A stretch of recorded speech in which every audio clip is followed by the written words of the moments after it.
हाय friends, मैं doctor Shakeel Ahmed, chairman and chief medical director vision care super speciality eye hospital. तो दोस्तों, आज मैं 5 ऐसी बीमारी डिस्कस करने जा रहा हूं जिनको हम निरंतर व्यायाम या रेगुलर एक्सरसाइज के द्वारा कंट्रोल कर सकते हैं, या जिन लोगों को ये बीमारियां हैं उसके प्रोग्रेशन को रोक सकते हैं। तो मेरे साथ बने रहिएगा और मैं वन बाय वन इन सारी डिसीज़ के बारे में आपको बताऊंगा और एक्सरसाइज के बारे में बताऊंगा, किन एक्सरसाइज के द्वारा इनको रोका जा सकता है।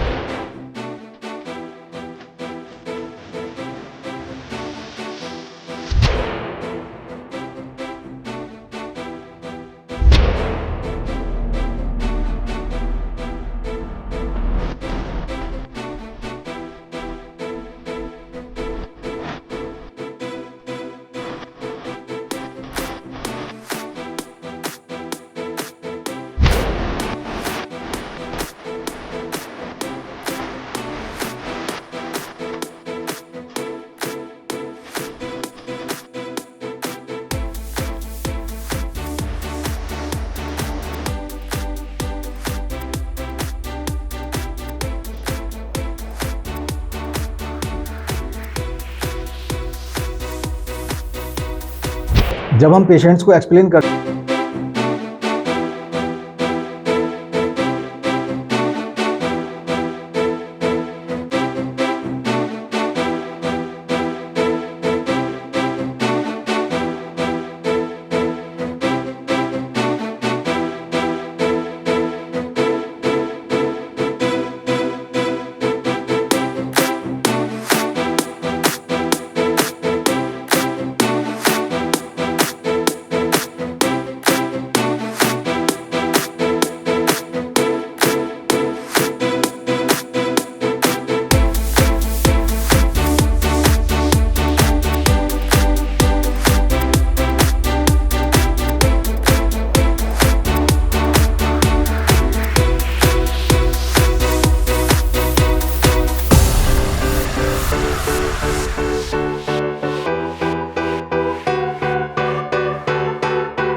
लगभग रिडक्शन हो जाता है आँख के प्रेशर का।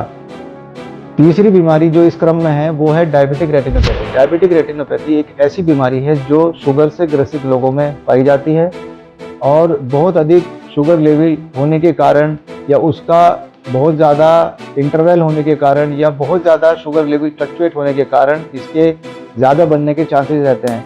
रेगुलर एक्सरसाइज से शुगर लेवल को काफ़ी हद तक कंट्रोल किया जा सकता है, जिससे अगर कोई कंट्रोल शुगर रहता है तो उसमें डायबिटिक रेटिनोपैथी के चेंजेस भी बहुत स्लो आएंगे और आ गए हैं तो उनका प्रोग्रेशन भी बहुत स्लो होगा। इसलिए निरंतर व्यायाम या रेगुलर एक्सरसाइज से काफ़ी हद तक जो इससे पर्दे में डैमेज होता है डायबिटिक रेटिनोपैथी से, उसको रोका जा सकता है और जो परमानेंट ब्लाइंडनेस को काफ़ी हद तक डिले कर सकती है।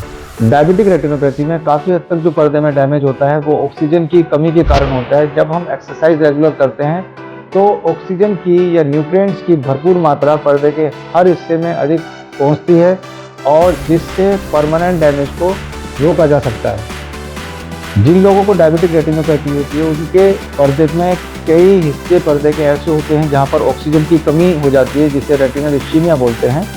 रेटिनल इस्कीमिया या ऑक्सीजन की पर्दे में कमी होने के कारण वहाँ पर पर्दे में सूजन आ जाती है और उसकी जो कोशिकाएं हैं वो डैमेज होने लगती हैं, मरने लगती हैं, जिससे लेटर स्टेज में परमानेंट डैमेज हो सकता है। चौथी बीमारी है दोस्तों हाइपरटेंसिव रेटिनोपैथी। ये एक ऐसी बीमारी है जो हाइपरटेंशन या ब्लड प्रेशर वाले मरीजों को होती है, जो बहुत लंबे समय तक इस बीमारी से ग्रसित हैं।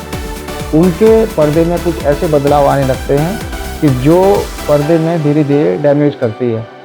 ज़्यादा ब्लड प्रेशर बढ़े रहने के कारण आँख की जो खून की नसें होती हैं वो धीरे धीरे सिकुड़ने लगती हैं और पर्दे के कई हिस्सों में खून की मात्रा कम हो जाती है। खून की मात्रा कम होने के कारण वहाँ पर कई जगहों पे ऑक्सीजन की मात्रा या न्यूट्रिएंट्स की मात्रा भी कम हो जाती है काफ़ी हद तक, और उसमें धीरे धीरे खून के धब्बे आना और जगह जगह कोशिकाओं का डैमेज होना, पर्दे में डैमेज होना, नस में डैमेज होना, ये सारा प्रोसेस चलता रहता है। अगर रेगुलर एक्सरसाइज करते हैं तो उसमें एक तो वेट रिडक्शन का बहुत ज़्यादा बेनिफिट मिलता है कि जो बंदा रेगुलर एक्सरसाइज करता है उसका वेट भी कम होगा, उसको ओबेसिटी भी कम होगी, फैट भी उसके शरीर पे कम जमा होगा, जो उनकी खून की नसें हैं उसमें जो फैट की कोशिकाएं हैं वो भी कम जमा होगी और शरीर के हर हिस्से में आँख को इंक्लूड करते हुए पूरी मात्रा में ब्लड सर्कुलेशन रहेगा, उसमें न्यूट्रिएंट्स प्रॉपर जाते रहेंगे और जो बदलाव हाइपरटेंसिव रेटिनोपैथी के कारण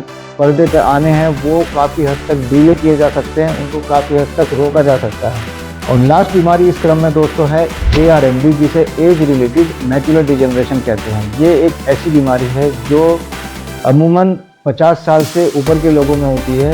दो तरह की ARMD मेनली पाई जाती है, ड्राई ARMD और वेट ARMD। ड्राई ARMD में पर्दे का जो सबसे सेंसिटिव हिस्सा होता है, जो सेंट्रल विज़न को कंट्रोल करता है, बिल्कुल शार्प विज़न को कंट्रोल करता है, जिसे मैक्यूला बोलते हैं, उसमें छोटे छोटे धब्बे पड़ने लगते हैं और उन कोशिकाओं के डैमेज होने के कारण जो हमारा सेंट्रल विज़न है, जो शार्प विज़न है, वो काफ़ी हद तक क्षीण होने लगता है, जिसकी वजह से हमारे जो नॉर्मल रोशनी का दायरा है उसमें सेंटर की जो चीज़ें होती हैं बिल्कुल वो धुंधली होने लगती हैं या ब्लैक स्पॉट उसमें आने लगता है। वेट ARMD में जो मैक्यूला का जो सेंट्रल हिस्सा होता है वहाँ पर खून की मेम्ब्रेन बन जाती है, जिसे CNVN बोलते हैं। ये खून की मेम्ब्रेन की कोशिकाएं बहुत कमज़ोर होती हैं, ये कभी भी लीक कर जाती हैं और लीक होने के कारण इसमें खून भी आ सकता है। खून आने के कारण परमानेंट डैमेज मैक्यूला में हो सकता है और जो काफ़ी हद तक लोगों में परमानेंट लॉस ऑफ विज़न कोज करता है। इस परमानेंट लॉस ऑफ विज़न में सेंट्रल विज़न पूरी तरह लॉस हो जाता है और लोगों का जो बीच की रोशनी है वो धुंधली हो जाती है, उसमें ब्लैक स्पॉट एक क्रिएट हो जाता है, चारों तरफ का हमें दिखता रहता है, लेकिन जो सेंट्रल शार्प विजन है वो बहुत ज़्यादा धुंधला हो जाता है। तो जब हम रेगुलर एक्सरसाइज करते हैं, जो ब्लड सप्लाई है जो मैक्यूला को न्यूट्रिएंट्स देती है, क्योंकि मैक्यूलर एरिया वो ऐसा हिस्सा है जहाँ पर नॉर्मल ब्लड सप्लाई नहीं होती है, वहाँ पर इनडायरेक्ट न्यूट्रिएंट्स पहुँचते हैं। तो जब सर्कुलेशन अच्छा होता है तो जितने भी न्यूट्रिएंट्स उसमें चाहिए होते हैं मैक्यूलर एरिया को हेल्दी रखने के लिए,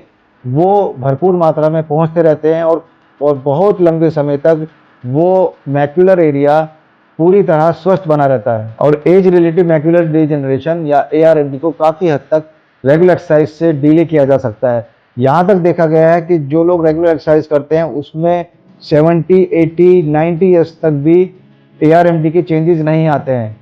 तो दोस्तों, ये थी हमारी 5 मुख्य बीमारियां जिनको हम रेगुलर एक्सरसाइज के द्वारा डिले कर सकते हैं या उनके होने को रोक सकते हैं। अब इसमें पहला क्वेश्चन, जब हम पेशेंट से ये चीज़ डिस्कस करते हैं, पेशेंट की तरफ से पहला क्वेश्चन आता है कि डॉक्टर साहब कितनी एक्सरसाइज हमें करनी चाहिए। जो स्टैंडर्ड गाइडलाइन है तो लगभग हमें 20 से 30 मिनट हफ्ते में 3 बार ये एक्सरसाइज फॉलो करनी है। तो ये थी मुख्य बातें एक्सरसाइज से रिलेटेड। तो मेरे साथ बने रहिएगा और खुश रहिए। टेक केयर, रेगुलर एक्सरसाइज करते रहिए। Thank you very much. Thank you for watching this video. Thank you.